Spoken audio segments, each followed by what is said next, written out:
মায়ের করিয়া বাংলাদেশ আপন বাইয়ে বাইরে ধরিয়া চোখ খুলিয়া লইয়া আইছে। দেখলেন আপনারা, ভাই আল্লাহ যদি গুছা উঠছে তবু বাড়ি মারি দিস না, চোখ খুলি লাইছে, চোখ নাই, দৌলত কাইত করিয়া সম্পদ কাইত করিয়া কত জঘন্যতম মানুষ দেখো, আরেক মানুষের আপন বাইর মারবেটর বাইর চোখ খুলিয়া লইয়া আইছে দৌলত খাইবার লাগিয়া। হাই রে হা, মানুষ খানো গিয়া পৌঁছিছে। আর বাগাত দেখো ইমরান যেন হত্যা হয়েছে, বড় দুঃখ লাগছে। প্রায় মানুষের ভিতরে একটা ডর আই গেছে গিয়া, ডরাইছে না ডর আইছে কি কারণ কিতা স্বামীর সম্পূর্ণ বিশ্বাস বড় স্ত্রীর উপরে, আর স্ত্রীর বিশ্বাস হইল গিয়া স্বামীর উপরে।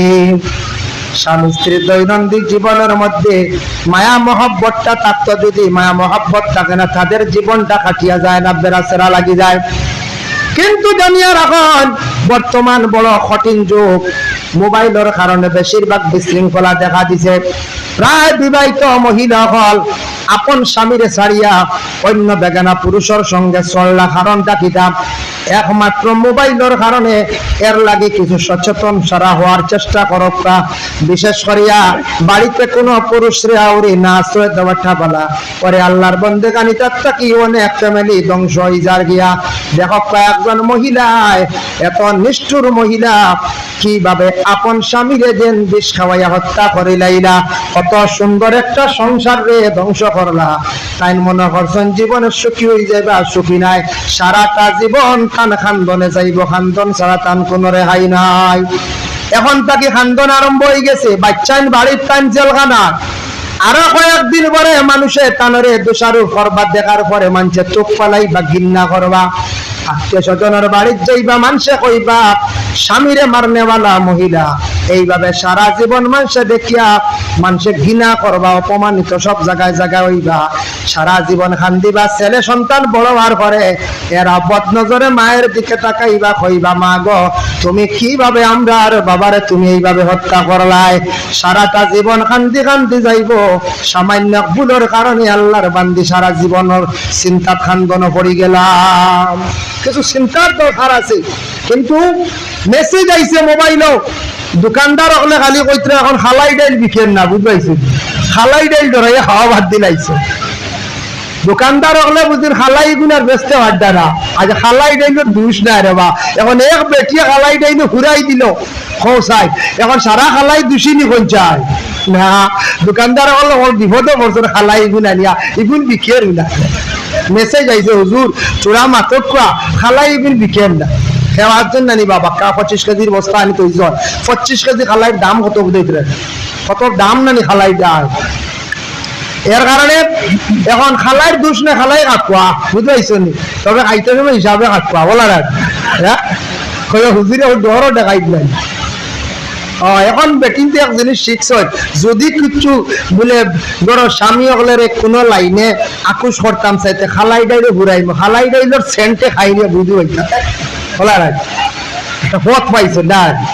সব মহিলা ইলা নাই, কিন্তু যে মহিলা জঘন্যতম কাজ করছে বাবা, একজন মানুষকে হত্যা করে লাইছে বাবা। দুঃখ লাগে মানুষে কিভাবে হত্যা করটা, এটা দেখিয়া অনেক সময় দুঃখ লাগি যায়।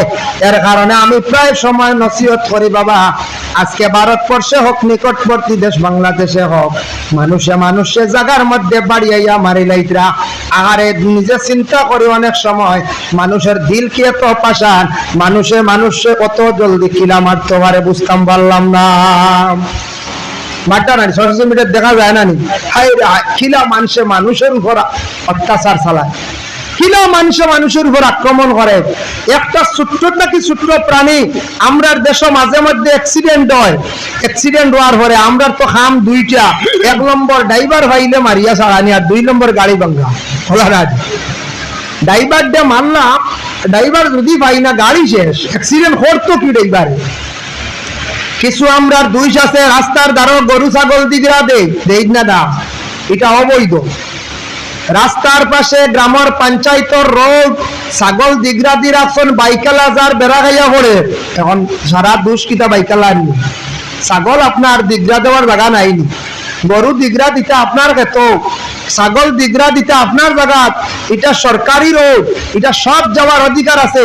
ইগুদ গরু ছাগল দিগরা দিতে অধিকার নাই, আইনত আপনি দোষী। আমরা গরু ছাগল দিগরা দিলাম, অনেক সময় অটো গাড়ি বাইক বেশিরভাগ বাড়ি খায় অ্যাক্সিডেন্ট হয়। ন্যাশনাল রোডের মধ্যে আপনি সেই বেসলতে একটা দাগ দেওয়া আছে, হাঁটিয়া গেলে দাগর বাইরা যাইতাম, সাইকেল চালাইতা দাগর বাইরা চালাইতাম। আর আপনি 3 চাকার গাড়ি 4 চাকার গাড়ি আপনি গাইডলাইনও দেখবা আপনি চালাইতা, তখন আপনি দাগর ভিতরে চালাকা, আর হাঁটিয়া যাওয়ার বেলা আপনি দাগর বাইরে আপনি চলতা। সাইকেল চালাইতা, এখানোর কোনো ইন্স্যুরেন্স নাই, এখানোর কোনো কাগজ নাই, যার কারণে বিশেষ করে আপনার লিগেল চলক গাড়িওয়ালার দোষীবার জলদি প্রয়োজন নাই। গাড়িওয়ালায় ফাটতে দেখছি, আমারও ড্রাইভারে গাড়ি চালায়, আমিও চালানি জানি, আপনার তোর দোয়ায় ফাটতে দেখছি ড্রাইভারে কোনো সময় একটা বেঙ্গর উপরেও দেখছে, সাফর উপরেও গাড়ির চাকা তুলে না। ও গত রাত আমরা হাটিগোলা থেকে আসার সময় খুব বেশি বৃষ্টি, আর বড় একটা ইঁদুর রোড ক্রস করিয়া যার 20,000 খুব স্লো মোশনে, আমরা ড্রাইভারে দেখছি, আমার ড্রাইভারে স্লো করছে, ইঁদুরটারে মারছে না। ও গতকালকে রাত্রে ঘটনা, বদরপুর থেকে গাইয়া খুব বৃষ্টি আর কইছে না নদীকে, আমরা ও সাইডে একটু কম হয়েছে, আমি দেখছি একলা বাড়ি ফুয়ামারা ছয় আনলে কম, এই সাইডে খুব বেশি হয়েছে, যার কারণে ইঁদুরটারে মারছে না, রাস্তার মধ্যে ব্রেক মারিয়া বাঁচাইছে ড্রাইভার। আপনি যান মিডিল ইস্ট সৌদি আরব গেলে দেখবা গাড়ি অ্যাক্সিডেন্ট হইলে ড্রাইভার মারা নাই, গাড়ি ভাঙ্গা নাই, লগে লগে আইবা পুলিশ আইব, আইয়া সিসি ক্যামেরা আছে জায়গায় জায়গায়, নতুবা গাড়ির সামনে ক্যামেরা আছে, পিছে ক্যামেরা আছে, হার দোষ হার গুণ এটা তারা দেখবো, মারামারি নাই। এটা আসলে অন্যায়, মারাত্মক যদি কোনো দোষ করিয়া থাকে প্রমাণ সামনে দেখো, আচ্ছা কিছু পানিশমেন্ট দিলা এক লাইনে, হাতে দুগু মারলা, সর দুগু মারলা বলে যাতে ডরাইয়া আর ইলা আনলিগেল গাড়ি চালাইতো না।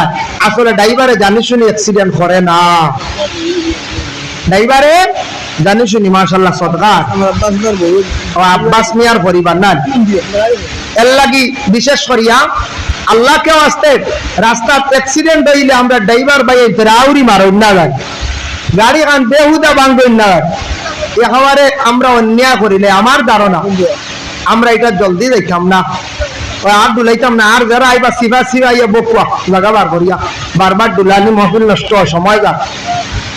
এর লাগি বিশেষ করিয়া দেখেন হত্যার ব্যাপারে একটা আমি ঘটনা নিয়ে আল্লাহর বন্দেগান লক্ষ্য করো। গত 3 অগাস্ট আমি সফরের হালত ছিলাম, গত 3 অগাস্ট আমি যখন বদরপুর থেকে ট্রেনে উঠিলাম দিল্লি গেলাম, তারপরে আমি সরহিন গেলাম পাঞ্জাব, আজমির শরীফ গেলাম। লামডিং থেকে একজন মহিলা বিবাহিতা, তার স্বামী স্বামী স্ত্রী 2 জন উঠিছেন, এরা 2 জন এমপ্লয়ি চাকরি করেন, 2 জন মানুষ হইলা ব্যাংকর চাকরি করেন, 2 জনে ব্যাংকর লাইনে পড়িয়া চাকরি পাইছেন। স্বামী স্ত্রী 2 জন দেখলাম, 2 জনের মধ্যে তো মায়া মহব্বত দেখলাম, একজনে আর জনে বড় হাসি ফুর্তি আনন্দ করতাম। হঠাৎ দেখছি এই ভদ্র মহিলায় ছোট্ট একটা ব্যাগ থাকি চুড়ই পাখি একটা ফাঁকির বাচ্চারে বাইর করিয়া ও ফাঁকির বাচ্চাটারে তাই খাওয়াইতাম। হিন্দু মহিলা, হিন্দু সনাতন ধর্মের একজন মহিলা ব্যাগটা কি বাচ্চাটা বাইর করিয়া খাওয়াইতাম। আমরা জিজ্ঞাসা করলাম, বলে সিস্টার এই ফাঁকিটা কই পাইলা, কোন ধরনের ফাঁকি, কেমনে পাইলা? এই ফাঁকিটা আমার বাড়িতে আসলো, হঠাৎ দেখছি ফাঁকির কোনো খেও নাই, ফাঁকির মাও নাই বাবাও নাই, আমি লালন পালন করিয়া এখন আমি দিল্লি যাইতে লাগে কিছুদিনের জন্য, তাই আমার ফাঁকিটারে খেয়ে চাইব, আমি ফাঁকিটারে লগে লইয়া যাই। আর একজন ভদ্র মহিলায় ট্রেনে বসিয়া দেখলাম ছোট্ট থাকি ছোট্ট একটা ফাঁকিরে লালন পালন করতা। হয়তো যেদিন ফাঁকিটা বড়ই যাইব, ফাঁকিটার ডানা ফুটি যাইব, উড়াল দিয়ে যাইব গিয়া, তখন আমিও দোয়া পাইব, আমার ফায়দা হইব। একজন মহিলা একটা ছোট্ট ফাঁকিরে কতটুক সুন্দর লালন পালন করলা। আর আমরা কিছু জঘন্যতম মানুষ আছেন যেটা মানুষে হত্যা করতে কোনো দ্বিধাবোধ করেন না। আমি নিজে দেখি বা একটা ফাঁকিরে লালন পালন করলে একজন মহিলায়, যে মহিলা বুঝছে এটা একটা প্রাণী, সৃষ্টিকর্তা স্রষ্টার দান করা, এটারে আমি লালন পালন যদি করি এটার তাকে আমি ফায়দামন্দ হইমো, ওটার আশীর্বাদে আমি আগুয়াই যাইমো। তাই ছোট্ট একটা প্রাণীরে যদি কেউ মায়া যদি করে তাহলে মানুষ বহুত ফায়দামন্দ হয়। যার কারণে বিশেষ করিয়া হত্যা করা যেটা আছে বড় মারাত্মক। আমরা অনেক সময় ডর দেখাই, অনেক সময় ভয় দেখাই। রাসূলুল্লাহ সাল্লাল্লাহু আলাইহি ওয়াসাল্লাম কত বড় সায়েন্টিস্ট, কত বড় বিজ্ঞান আসলা, আজ থেকে ১৫০০ বছর আগে রাসূলুল্লাহ ঘোষণা দিয়া গেছেন তুমি তাই মানুষের গুম তাকি জাগাইতে সময় দমক দিয়া জোরে ধাক্কা দিয়ে তুলিও না, এটার তাকি বাচ্চাইন্তর ব্রেইন এফেক্ট হয়, বাচ্চাইন্তর আউরি ভয় দেখাইও না, ডর দেখাইও না, ব্রেইন এফেক্ট হয়, এটার তাকি ক্ষতি করবো, বাচ্চা পড়াশোনা হইতো না, ব্রেইন বেমার থাকবো, ব্রেইনে বালা কোনো কাজ করতো না। এখন বর্তমান সময়ে বড় বড় বিজ্ঞানীরা, বড় বড় ডাক্তাররা গবেষণা করিয়া দেখছেন যে বাচ্চাইন্তরে দমক দিলে ক্ষতি আছে, বাচ্চাইন্তর ব্রেইন এফেক্ট হয়। ইহা তককে বড় মানুষের গুম থাকি জাগাইতে ইলা তুমি তাই দমক দিও না। বিশ্ব নবী জানাইয়া দিছেন, ঘোষণা দিয়া গেছেন ছোট ছোট বাচ্চাইন্তরে বড় মানুষের গুম থাকি জাগাইতে মাথাত হাত দিও, ফার মধ্যে মলিয়া আস্তে আস্তে ডাক দিয়ে মানুষের গুম থাকি তুলিও। সুবহানাল্লাহ। নবীজি এখানে ১৫০০ বছর আগে ঘোষণা দিয়া গেছেন, আর আজকে দেখকা বিজ্ঞানীরা এটা রিসার্চ করিয়া পাইছেন, এটা বর্তমানে জায়গায় জায়গায় পৌঁছাইতরা জানাইয়া দিতরা। যার কারণে ওয়া নাযীরা ডরানেওয়ালা নবী বানাইয়া আমি আপনারে পাঠাইছি, ডর দেখানেওয়ালা নবী বানাইয়া আমি আপনারে পাঠাইছি। আবার আল্লাহর কাছে জানাই লিতুমিনু বিল্লাহি ওয়া রাসূলিহি, হে আমার বান্দারা তুমি তান সেই আল্লাহর উপরে ঈমান আনো, অতএব সেই রাসূলের উপরে তুমি তান ঈমান আনো। লিতুমিনু বিল্লাহ ওয়া রাসূলিহি, আল্লাহ এবং আল্লাহর রাসূলের উপরে ঈমান আনো। ওয়া তুআজ্জিরুহু, আর আমার নবীর সঙ্গে তুমি তান তাজিম তাকরীম রাখিও, আমার নবীরে তুমি তান কি করিও, সম্মান করিও। ওয়া তুআজ্জিরুহু ওয়া তুআক্কিরুহু, আর আমার নবীর লাগি তুমি তান কি করিও, আদব রাখিও, নবীর লাগি তুমি তান আদব রাখিও। দেখো নবীর লাগি তাজিম তাকরীম রাখতাম, নবীরে সম্মান করতাম, আল্লাহ তাই খুব নিজে হইয়া দিতরা। এর জন্য বিশেষ করিয়া কোন মানুষে যদি কোনদিন নবীর সিফত তারিফ শুনিয়া যদি দিলের মধ্যে এই আসর পয়দা হয় না, আমদার নবীরে যদি সম্মান করে না, নবীরে যদি তাজিম করে না, জানিয়া রাখো কান নবীর কোনো কমি হইতো নাই। আল্লাহর রাসূলের রওজা মুবারকর দ্বারক গিয়া দেখো আল্লাহর রাসূলের জিয়ারত 1 মিনিটও বন্ধ নাই, আল্লাহর রাসূলকে সম্মান দেওয়া 1 মিনিট বন্ধ নাই। আমরা 2-4 জনে যদি নবীরে সম্মান দেই না, সালাম দেই না, তাজিম করি না, নবীজির কোনো কমি হইতো নাই। কমি হইব আমার নবীজির যে জায়গা শুয়া আছেন মদিনা শরীফ, এই জায়গায় কান কতটুক সম্মানী। কাবদাতুল বাইবা হাদিসের ইবারত হইতরা ফর্সা আলোকিত মাটি, মদিনা মুনাওয়ারা যে মাটিত নবী শুয়া আছেন, এই মাটির তুলনা পৃথিবীর আর কোনো মাটির সঙ্গে তুলনা হইতে পারে না। হোক না সুবহানাল্লাহ। কাবদাতুল বাইদা আলোকিত ফর্সা মাটি, এই মাটির মধ্যে সুগন্ধ আছে, এই মাটির মধ্যে আলো আছে, এই মাটি যেটা আছে দুনিয়ার কোন মাটির লগে তুলনা নাই। এই মাটিতে আল্লাহর রাসূল শুয়া আছেন। ভাইলা 2 নম্বরে আল্লাহর রাসূল যে স্থানে শুয়া আছেন, এই জায়গার নাম হওয়া হইছে কলবুল আরদ। কলবুল আরদ মানে আমরার জেলা কলব আছে, জমিনের কলব হইল গিয়া ও জায়গাখান, সেই জায়গার মধ্যে আল্লাহর রাসূল শুয়া আছেন। সুবহানাল্লাহ। তার জন্য বিশেষ করিয়া এখন কইছেন নবীর লাগি তুমি তেন আদব রাখিও, ওয়া তুআক্কিরুহু, এই নবীর জন্য তুমি তেন আদব রাখিও। বাবা আদব সম্পর্কে নসিহত শুনছেন আপনারা, অনেক নসিহত শুনছেন, কিন্তু একটু খেয়াল করা লাগবো। আদব এমন একটা জিনিস বাবা, যে আদব কিনতে পাওয়া যায় না, আদবের কোনো বাজার নাই, মার্কেট নাই, আদব কোনদিন পার্সেল হয় না। আদব হইল গিয়া নবীজির জীবন আদর্শ, আদব হইল গিয়া নবীজির সুন্নাত। আমার নবী কিভাবে খাইছেন, নবীজি কিভাবে ঘুমাইছেন, কিভাবে মানুষের সঙ্গে ব্যবহার রাখছেন, আল্লাহ রসুলের মুখের ভাষার মধ্যে কতটুকু আদব আসলো, ওগুলা যদি জীবনে আমরা জানতাম পারি আর আমল করতাম পারি, আমরা জীবন ধন্য হয়ে যাইব, আমরা জীবন পরিবর্তন হয়ে যাইব। তার একটা এক্সাম্পল আমি আপনাদের সম্মুখে আনতে চাই। আল্লাহ রসুল প্রথম ইসলামের দাওয়াত পেয়ে যখন গেলা তাইফের জমিন, তাইফের জমিনে যাওয়ার পরে কিছু সংখ্যক মানুষরা আল্লাহ রসুল নিয়া বিভিন্ন বাদ কমেন্ট করলা, হাসি ঠাট্টা করেন। আব্দুল্লাহর বেটা মোহাম্মদ নতুন একটা ধর্ম লইয়া আইছেন, হাসি ঠাট্টা করেন। বৃদ্ধ মহিলা দিয়া রাস্তার মধ্যে খাটা বিছানি লইলা এখনো বিদ্যমান, গেলে দেখবা তাইফের জমিনে যারা হাদিসা বগল গেছেন এরা দেখছেন যে রাস্তার বয়স্ক মহিলা খাটা বিছাইছিলা, খাটা ফালাইছিলা, যে মোহাম্মদের হাওবা গীতিত হাওবা ডুবত, এই রাস্তায় এখনো পর্যন্ত আছে। রাসূলুল্লাহ তাইফ দাওয়াত লইয়া গেলা, ইসলামের দাওয়াত। যাওয়ার পরে রাসূলুল্লাহ বড় গাইল গাইলা, বড় মায়ের গাইলা, যত লম্বা আলোচনা, হাতরের ইটা খাইছেন রাসূলুল্লাহ, গাইল গাইছেন, পিছন দিকে ছিড়াইছেন আল্লাহর রসুলকে নিয়া। আব্দুল্লাহর বেটা পাগল মোহাম্মদ আইছে, আফতার কথা হইয়া গালি দিছেন, রাইন হইয়া গালি দিছেন।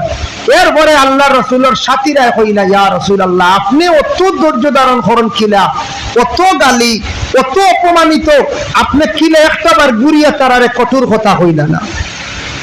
যেটা মাত আছে না, আমরা কোনো সময় হই মানে অমুকের অত গাইল গালিয়ে ফিরিয়া কথা কইছে না। এটা হইল যে সবর, ধৈর্য। সবর না করলে, ধৈর্য না করলে সফল হওয়া যায় না, কোনো কাজে সফল হয় না। যেমন আল্লাহ রাসূলের ঘোষণা দেন, আস-সাবরু নিসফুল ঈমান, সবর হইল ঈমানের অর্ধেক অঙ্গ। আল্লাহর রাসূলের সাথীরা জানাইলা, ও আমার সাথীরা তুমি গান শুনো, আজকে যদি আমি ধৈর্য ধরি না, আজকে যদি আমি সবর করি না, তারা আমারে গালিয়ার, তারা আমারে মারের, তারা আমারে ভাতর দিটার, তারা আমারে অনেক সিড়ার বাদানাই। কিন্তু আমি মুহাম্মদুর রাসূলুল্লাহ যদি ধৈর্য ধারণ করতাম পারি না, তাহলে সবর করি না, আমি ইসলামের দাওয়াত কিভাবে পৌঁছাইব? আল্লাহর রাসূলের এইভাবে মুখের ভাষা আসলো, এইভাবে নবীজির ব্যবহার আসলো, তাই অনেক বিধর্মী মানুষরা নবীজির মুখের ভাষা শুনিয়া, ব্যবহার দেখিয়া ইসলামরে গ্রহণ করি লাইলা। সুবহানাল্লাহ।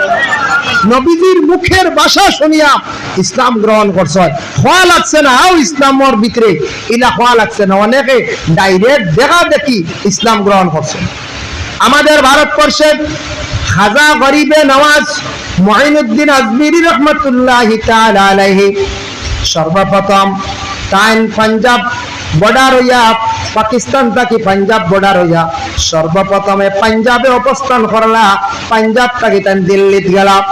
ভারতে আসার পরে দেখলাম এই ভারতের জমিন রাজা প্রজারা এরা দেশ চালাইতরা, মানুষে প্রস্রাব করিয়া জল ব্যবহার করা জানে না, কাপড় পরিধান করা মানুষে জানে না, মানুষের মধ্যে হায়া শরম বিলকুল নাই, মানুষের ধর্ম কি তাও মানুষে বুঝতে পারে না।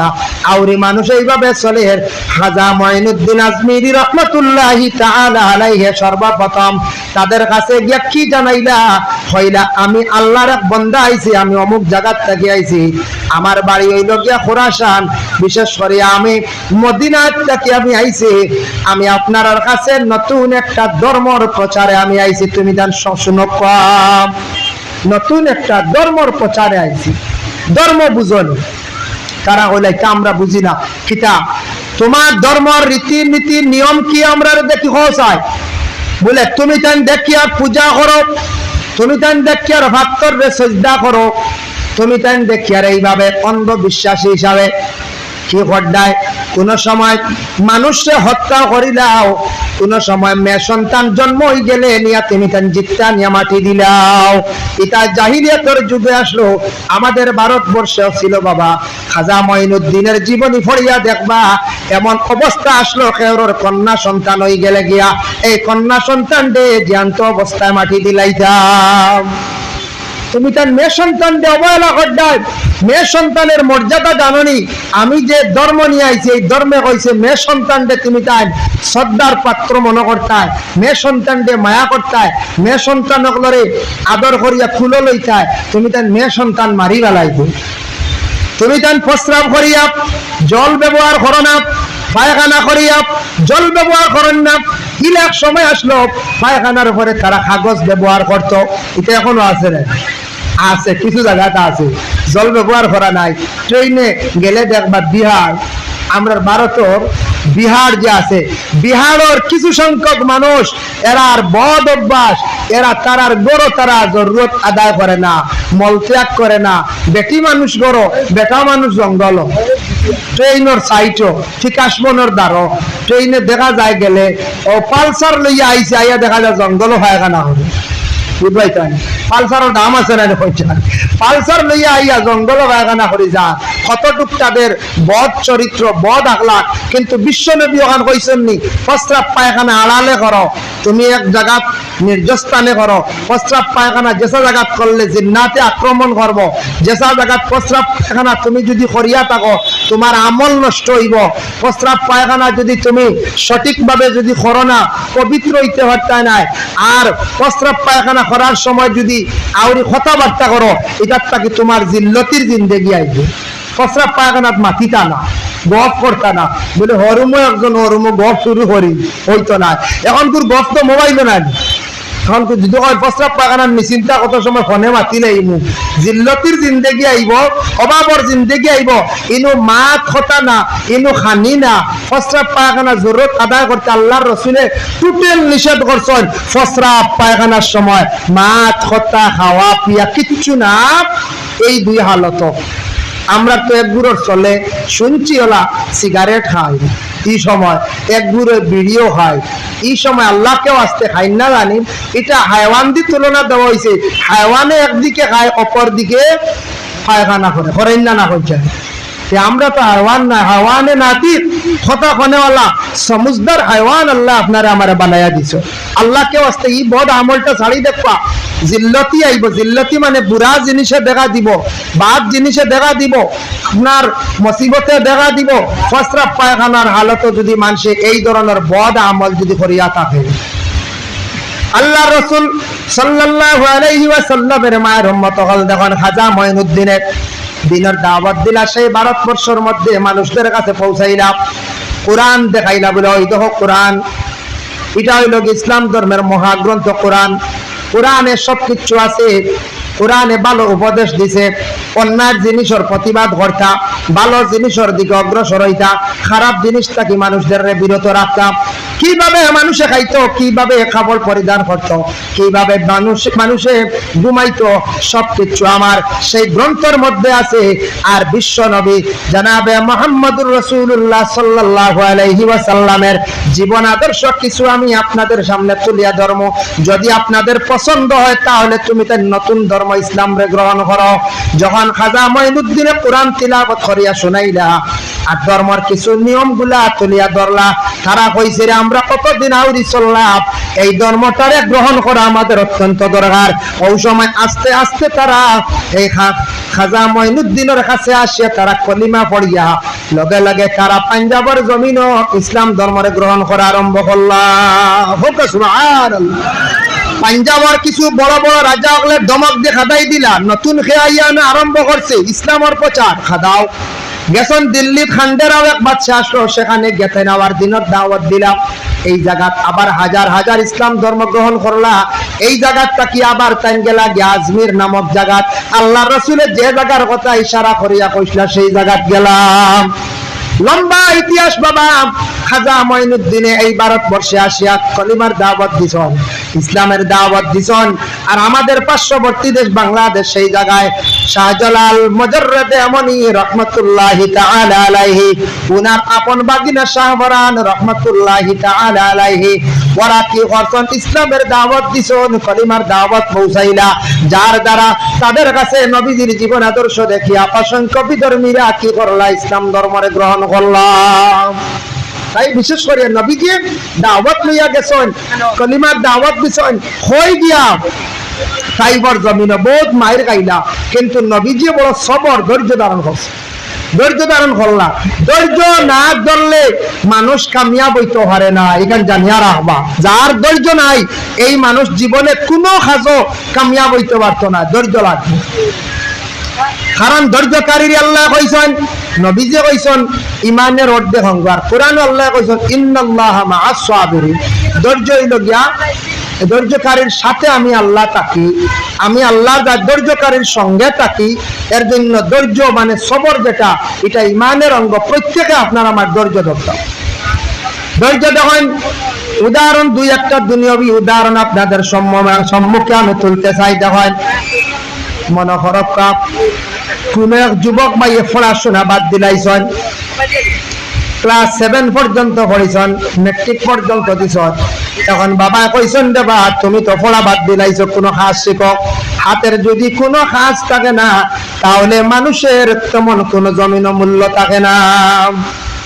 এক ছেলে যদি বাবার ঘরে তখন বাবার ওটাও সম্পদ আছে, পাম্প আছে, পেট্রোল পাম্প আছে, বিটা আছে, বিল্ডিং আছে, তাই কিচ্ছু যদি জানেন না, আউরি যেসায় মেয়ে বিবাহ দিতে একটু চিন্তা করবো, করবেন না যায় চিন্তা করবো। মেয়ে বিবাহ দিতে একটু চিন্তা করবো, ওই বইন কিচ্ছু জানেন না, খানো দিতাম, বাবার সম্পদ আইজ আছে, খাইল নাও থাকতে পারে, এই খাওয়াই বা কিনা আমার বুড়ি, তার লাগে হাতর কাজ লাগে। দেখো কোন ছেলে যদি কাজ শিখতে যায়, ধৈর্য লাগবো। যেমন মিস্ত্রি যদি রাজমিস্ত্রি কাজ শিখতে যদি চায়, তাহলে প্রথমে যুগালি করতে লাগে। আমরা দেশের একটা নিয়ম, হেডমাস্টারে ফাঁসিবা হইবা ভাট্টা ধরো, মশলা বানাও, অন্য ধরো, হন ধরো, ইট আনো। এই সময় যদি আমার পাইয়ে যদি ধৈর্য ধরে না, 6 মাস, 1 বছর, 2 বছর পর্যন্ত যদি ধৈর্য ধারণ করতে পারে না, সবর করে না, কোনোদিন ভাই জলদি মিস্ত্রি হইতে পারতা না। এবার ভাই যদি ভালোই আই, যদি কিওর ভাট্টা ধরাইটা বুড়া লাগে, আর মিস্ত্রি হইতে পারবানি কোন চাই না। এখন মেকানিক্স হইতে হইলে আর এক মেকানিক্সর ডাল দেওয়া লাগবো, লাগবো না লাগবো। মেকানিক্সে গেলে হইলে কইব র্যাঙ্ক সগুন চিনাই, কইব 8 দাও, 16 দাও, 22 দাও, অগু দাও, জেট তুলো, খালি টায়ার তুলো, তা কইব না, কথা তুলো, প্লাগ তুলো, তা কইব। এখন যদি র্যাঙ্ক চিনতে চিনতে লাগি 1 মাস, আর কইবা কিতা বাবাই দিলা মেকানিক্স হইতা গিয়ে খালি র্যাঙ্কস বুয়ায়, খালি কইয়া যদি ভালো লাগে আর মেকানিক্স হইতে পারবাই না, আর মেকানিক্স হইতে পারত না। ধৈর্য লাগবো, সব জিনিস ধৈর্য ধরতে লাগবো। দোকানদারির মধ্যে হলা ধৈর্য ধারণ করতে লাগবো। ব্যবসা করতে হইলে ধৈর্য ধারণ করা লাগে। একজন ভাইয়ে যদি ফান দোকান দেয়, একটা ফানোর দোকান, এটা কিছু আছে আল্লাহর কিছু কুদরত লাগে। আল্লাহ যারে মায়া করি লাইছে দিলাই তো আল্লাহর কাছে কোনদিন খান দিছি, খার ধোয়া পড়ে গেছে গিয়া। আমরা রাতাবাড়ি বা ওয়াজও গেলে, আমি মৌলানা আলী আহমদ সাবারল আলী মহল রাতাবাড়ির দিকে আমরা যখন ওয়াজও যাই, আমরা এক ভাই আসন ফান দোকান দেন, ডেইলি 400 থেকে 500 ফান বিক্রি করে, নজমুল নাম। আমরা গেলে প্রতিদিন গেলেও কমসে কম 1-2টা ফান আমরা সুন্দর করে বানায়া দেন। যত আলী মহল যায় সব আলী মহল লাগি ফান ফ্রি। আমরা এই বাইয়ে প্রতিদিন মিঠা বাতি ফান থাকি লইয়া বাংলা বাতি হাত দেখছি সব সময় লাল থাকে। বিকাল দুপুর জোহরের পর থাকি লইয়া রাত 2টা পর্যন্ত, বিকাল 2টা থাকি রাত্রি 2টা-3টা পর্যন্ত সারাদিন ফান বিকে।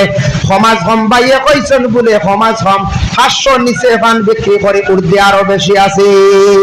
আল্লাহ বন্দারে চাই দিছি, আল্লাহ বাইরে চাই দিছি। আগে আমি জানতাম না, গিয়া দেখলাম হাসাও তো হাত অফসর নাই, আস্তা দিন খালি ফান বানানি আর খালি অর্ডার আর অর্ডার। নজমুল নাম পান দোকান দিয়া বহুত পয়সা করি আল্লাহ বানাইছে, তার বেটার দান করছে, ধৈর্য ধারণ করছে। কিন্তু দেখো দোকানদারি খরের বাইয়ে কিন্তু কিছু সারিয়া দের গতিকে এই দোকানও মানুষ আর একবারে টাইট করে ধরলে আইব।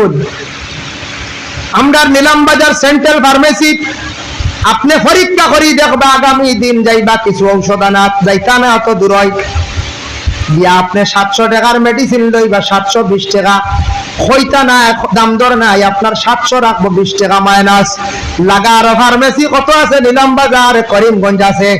আপনার 700 যদি 21 টাকা হয় চাইবো বেটা 21 টাকা রাখিলাই তো 1 টাকা ছাড়েন না। ফার্মেসি দিলে আছে সেন্ট্রাল ফার্মেসির বিক্রি আস্তা দিন মানুষ 8-10 দিনে আর রাইতে ডিউটি হয়ে কোনদিন লক্ষ টাকার সেল হয়ে যায় গিয়ে সেন্ট্রাল ফার্মেসি। কারণ আমি নিজে দেখছি বেটা কতটুকু অ্যাকশন করে, মেডিসিনে পালা প্রফিট আছে আমরা জানি কিছু, কার্টন হিসাবে আনলে মেটাবল 1 কার্টন আনলে ফ্রিও মিলে বুঝতে বহুত আমরা জানা আছে যাও। তবে আমরা ভাই তেওলা টাইট করি দরিয়া বই ও যদি 755 হয় তো 55 ভাস দেওয়াও লাগবো, আরো 5 টাকার চকলেট দিয়ে 60 ফুরাই দিই। সেন্ট্রাল বিক্রি হবে না করে বেটা 20 শাড়ি দে, 30 শাড়ি দে, 100 শাড়ি দে, 10 শাড়ি দে, দেড়িয়াই তো শাড়ি দে, দেড়িয়া শাড়ি দে।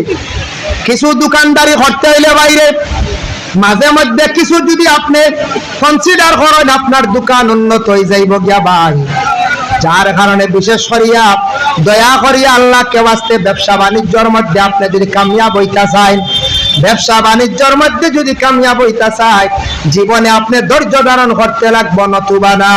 যুবক ভাইয়ান সচেতন হন, খেয়াল করক্কা দোকানদারি যারা করার খেয়াল আছে, দোকানদারি করতে সময় পাইরে এম করিয়া দোকানদারি করিও, দোকানে কোনোদিন আড্ডা বসাইও না, দোকানও কোনোদিন খেড় গুলা খেলাইও না, আপনার দোকানদারির কোনোদিন উন্নত হইতো না।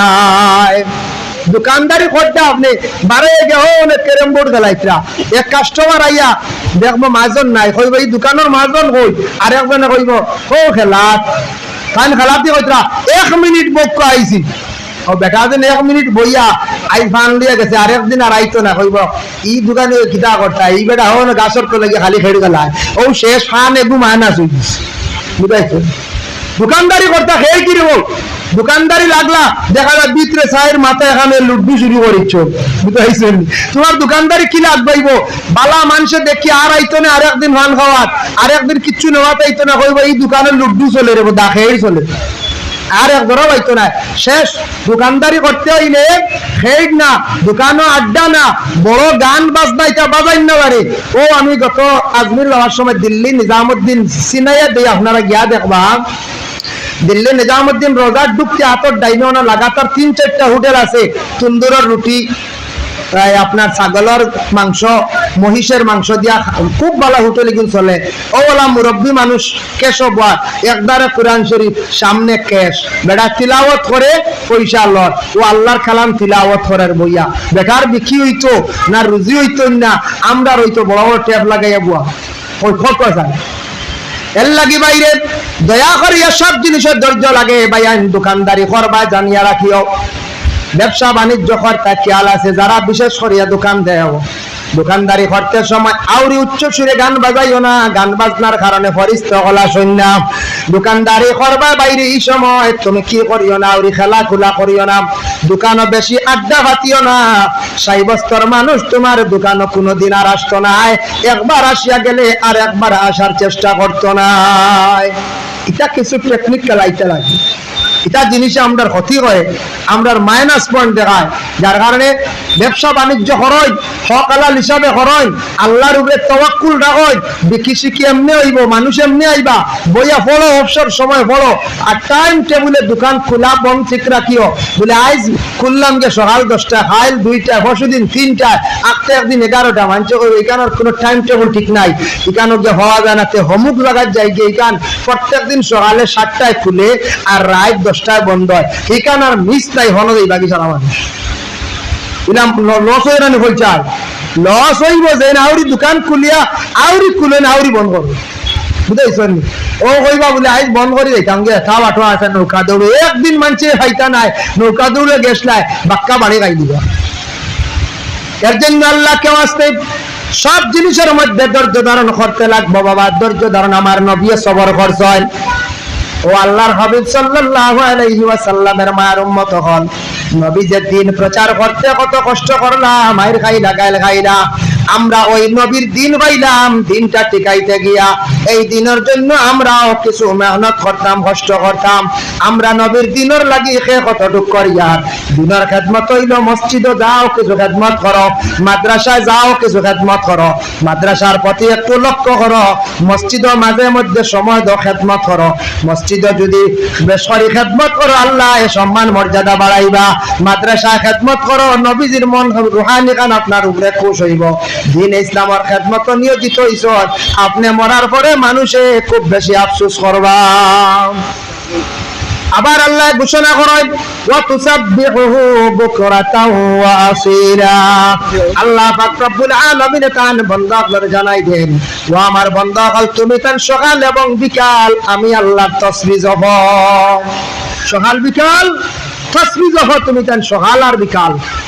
আল্লাহ সকাল বিকাল কইলা মাঝখানো আর না নি, মাঝখানো আপনার ওসিয়ত আন্দাজা, কিন্তু সবটা কি অবসর হইলা মানুষ সকালে, আর সবটা কি অবসর মানুষ বিকালে। ওলা না কোন যায় সকালে 9টা বাড়ি গেছেন, বাড়িতে কি আপ বিকাল বেলা গড়ের মধ্যে 8টায় আই গেছেন বা সন্ধ্যা 6টায় আই গেছেন। দিনের বেলা যার যারি ব্যস্ততায় কাজ কামে অফিসিয়াল ডিউটি আপনার আছে, কিন্তু বিকাল বেলায় আসার পরে আপনি অবসর আল্লাহর তাসবিহ জপ করা, আল্লাহর কোন জিকির করক করা, কোরআন শরীফ তিলাওয়াত করক করা। সকালে ফজরের পরে অবসর আল্লাহর জিকির কোরআন তিলাওয়াত করক করা, তাসবিহ জপ করা। সকালে আর বিকালে যদি মানুষের যদি দাইম করিয়া তাসবিহ জপিলায়, তাহলে জানিয়া রাখবা আল্লাহর খাস এক নির্দেশ মানা হয়ে গেল। আল্লাহরে যারা খুশ এবং রাজি করে লইব, দুনিয়ার জমিন কোনো অভাব কি জিনিস বুঝতো নাই, দুনিয়ার তার কোনো কষ্ট হইতো না, ইহা তককে তার আখিরাতেরও সামান জোগাড় করিয়া যাইব গিয়া। এল্লাকি আল্লাহ কইছে ওয়াতাসাব্বিহু বুকরাতাও ওয়া আসীলা, তুমি তান সকাল বিকাল আমার তাসবিহ জপরে বন্ধ হল। সকাল বিকাল মানুষ অবসর তাহন, সকাল বিকাল মানুষ খুব বেশি অবসর তাহন, যার জন্য সকালে বিকালে আল্লাহর জিকিরের মধ্যে মগ্নতা হকা, অলস্যতারে দূর করকা। শরীরে যে আলসি আছে কিছু দূর না করলে মানুষ কামিয়াব হইতে পারতো না। অলস্যতার কারণে মানুষের জীবন বরবাদ হয়ে যায়, ধ্বংস হয়ে যায় গিয়া, মানুষ একবারে নষ্ট হয়ে যায় গিয়া। অলস্যতা করলে বিজনেস নষ্ট হইব, অলস্যতা করলে আপনার চাকরি করার লাগে চাকরিও নষ্ট হইব। সব জিনিস অলস্যতা করলে হবে না। আপনার অলস্যতা আছে, কিন্তু জিন্দগির মধ্যে অলস্যতার দূর করক্কা, মেহনত করক্কা। যুবক ভাইয়ান, জিন্দগির মধ্যে মেহনত করক্কা, ধৈর্যশীল হক্কা, দেখবা সব জিনিসের মধ্যে কামিয়াব। কিছু কিছু মেয়েরা বিবাহ হওয়ার পরে স্বামীর বাড়িতে যাওয়ার পরে ধৈর্য হারাইয়া স্বামীর বাড়ি ছাড়িয়া বাবার বাড়িতে আসয়। মহিলা হলে খেয়াল করতে লাগবো, যাদের বিবাহ হয়ে গেছে বা বিবাহ যাদের হইছে না, প্রথমে ধৈর্যশীল হওয়া লাগবো। কারণ বাবার বাড়ি থেকে স্বামীর বাড়ি গেলা, যাওয়ার পরে দেখলা হয়তো স্বামীর মন খান খুব বেশি কর্কট মন, কোন স্বামীর মিজাজ গরম, কোন শ্বশুরের মিজাজটা অতি গরম, কোন হয়তো স্ত্রীর বড় শাশুড়ির মেজাজটা গরম। 2 থেকে 3 জন 4 জন বেশি গরম থাকতা নাই, হয়তো 4 জনের মধ্যে 3 জনের মধ্যে 2 জন বা 1 জনের মিজাজ গরম থাকবো। এই সময় মহিলায় ধৈর্য ধারণ করিয়া 2-3টা বছর যদি স্বামীর বাড়ি খাটাই দেয়, তাহলে এই মহিলার স্বামীর বাড়ি আর কোনো বেড়া লাগতো না, কষ্ট হইতো না। ও পয়লা যদি ধৈর্য হারা হয়ে যায়, তে আর কেউ রাখবো নি চায়, আর রাখতো না। ও প্রথমে কয়েকদিন ধৈর্য ধরতে লাগবো। স্বামীর বাড়ি গেছেন, কিছু কাজ কাম একটু প্রেশার বেশি থাকবো, স্বামীর কাজ সেবা যত্ন করতে লাগবো, শ্বশুর শাশুড়ির সেবা যত্ন করতে লাগবো, বিভিন্ন কাজ কামর চাপ থাকবো। এই সময় মেহনত করা লাগবো। এই সময় যদি ধৈর্য ধরেন না, তাহলে আর স্বামীর ঘরে খাওয়া যাইতো না, স্বামীর ঘরে থাকতে পারতা না। 2-3 বছর 4 বছর যাওয়ার পরে সন্তানের মালিক হয়ে যাবা, সন্তানের প্রতি মায়া বাড়ি যাইব, এই পরিবারের সারারও মায়া বাড়ি যাইব। একদিন না একদিন ওই পরিবারের মানুষে কইবা বলে আমরা আর ছেলের বউটা বড় বালা, বহুতটা মাতিছি, বহুত খাম বেটিয়ে টেলিয়া নিচে রেবা, বহুত ধৈর্যশীল আমরা রিপুড়ি হইবা জানা হইতা হইবা হইবা নিশ্চয় হইবা, নিশ্চয় প্রশংসা আই দিব। যার কারণে বিশেষ করিয়া কিছু কিছু জায়গা আছে শোনা যায়, মহিলা হলে বিবাহ হওয়ার পরে বেশি দিন যায় না খালি স্যার আলো বই দিতা, ইতে একটা বুড়া অভ্যাস আরম্ভ হয়েছে, বদ অভ্যাস। কিছুদিন যায় না, মাত্র কয়েকদিন পরে সাইন সেপারেট হয়ে দিতাম, হইতে পারবা, কোনো বাধা নাই। কিন্তু আপনার স্বামীর উপরে টান, মা বাবার দোয়া কমে যাইব। আপনার স্বামীর লইয়া যদি সুখ শান্তিতে খাইতে চায়, আপনার শ্বশুর শাশুড়ির সেবা যত্ন করেন। শ্বশুর শাশুড়ির সেবা যত্ন যত বেশি করে করবাই, তত তোমার স্বামীর উপরে মা বাবার দোয়া থাকবো। আর মা বাবার যদি দোয়া ওলাদে লইতে পারে, বাকি জীবন তোমার সুখের জীবন হইব, কোনো অসুবিধা নাই। বড় বেহাল অবস্থা বর্তমান যুগে সোশ্যাল মিডিয়াত বিভিন্ন সময় দেখা যায়। আর কিছু বাবা হলে ভিক্ষা খড্ডা, কিছু মা হল বৃদ্ধাশ্রমে। যে মা বাবা এত কষ্ট করিয়া ওলাদরে ভালিনা লালন পালন করা বড় করলা, আজকে ও বাবা দেখা যায় রাস্তার মধ্যে হাঁটিয়া ভিক্ষা খড্ডা।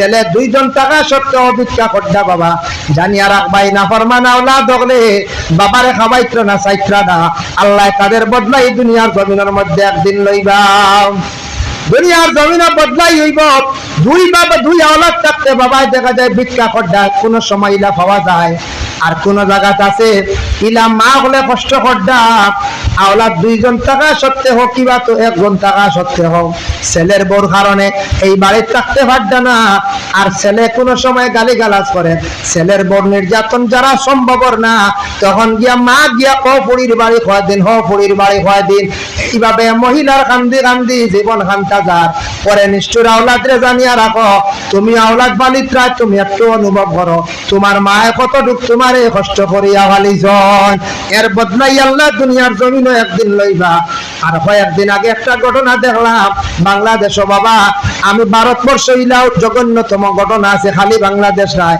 তবে বাংলাদেশও দেখতে পাইলাম বাবা একজন ভদ্রলোকে তার মারে খুব বেশি মারামারি করে নাউজুবিল্লাহ হাজারো দুঃসরব বিশ্বনবী সাল্লাল্লাহু আলাইহি ওয়াসাল্লামের কাছে একদিন এক সাহাবী আসে কই ইয়া রাসূলুল্লাহ আমি তো ইসলাম কবুল করে নিয়েছি গ্রহণ করে নিয়েছি আমার বিশেষ করিয়া মা তো কখনো ইসলাম গ্রহণ করছেন না কি করা বলে তোমার মা জেলা আসল্লাহ তাহক্কা তুমি দোয়া করো মা লাগে কিন্তু তোমার মারে তুমি মারার ছাড়ার কঠোর কথা হওয়ার অধিকার নাই আরেকজন সাহাবী কই ইয়া রাসূলুল্লাহ আমার বাবা মজনুন হয়ে গেছেন মানে পাগল হয়ে গেছেন আমার বাবা ব্যাপারে কিতা করতাম আমার বাবা পুরা পাগল আমারে মারই বলে তোমার বাবারে তুমি মারার অধিকার নাই পাগল হয়ে গেছেন একমাত্র তুমি বান্দিয়া রাখিয়া তোমার বাবারে খানি দেও তোমার বাবার উপরে হাত তোলার অধিকার নাই আজকে বড় কঠিন যুগ কিয়ামতের আলামত বাবা নবীজি কইছেন কিয়ামতের আগে